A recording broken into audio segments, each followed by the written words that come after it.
প্রিয় দর্শক, ব্রাহ্মণবাড়িয়া 9 বছরের ময়নাকে নিয়ে কবিতা বলতে গিয়ে কান্নায় ভেঙে পড়েছেন কবি আজিজুর রহমান আজিজ। প্রিয় দর্শক, কিছুদিন আগে আপনারা দেখেছেন 9 বছরের ময়নাকে মসজিদের দ্বিতীয় তলায় তার পাওয়া গেছে। সেই ময়নাকে নিয়েই অসাধারণ কবিতা লিখেছেন এই কবি। চলুন দর্শক শ্রোতা, আমরা কবিতা একটু শুনে আসি।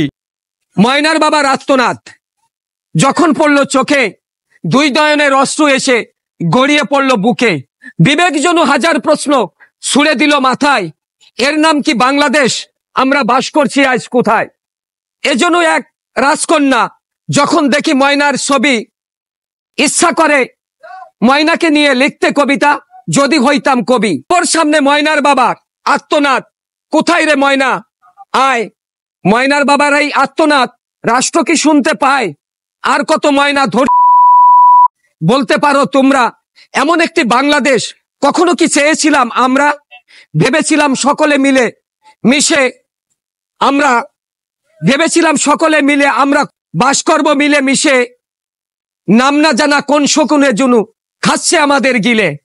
প্রিয় বন্ধুরা, প্রিয় দেশবাসী, ছোট্ট ময়না, মাত্র 9 বছরের ময়না, যাকে দেখলে মনে হবে কোনো রাজকন্যা, কিন্তু নিয়তির কি নির্মম পরিহাস।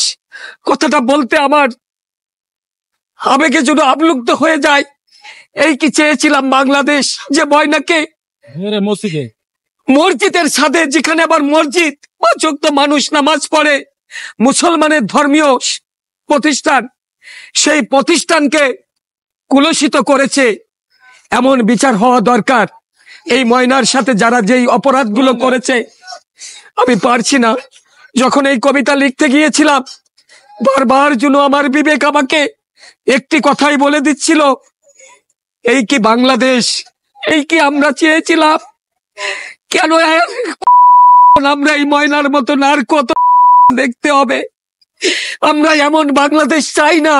ধিক্কার মারি, এই সমাজ ব্যবস্থাকে ধিক্কার মারি। এমন এই রাষ্ট্র, কি বলবো, আমি আর পারছি না বলতে। এ ময়নাকে আমরা আর ফিরে পাবো না। কিন্তু ময়নার সাথে যা হয়েছে, এজন্য আর কোনো বোনের সাথে, কোনো সন্তানের সাথে এই বাংলার বুকে না হয়, এমন শাস্তি এদেরকে দেয়া হোক। আসসালামু আলাইকুম ওয়া রাহমাতুল্লাহ ওয়া বারাকাতুহু।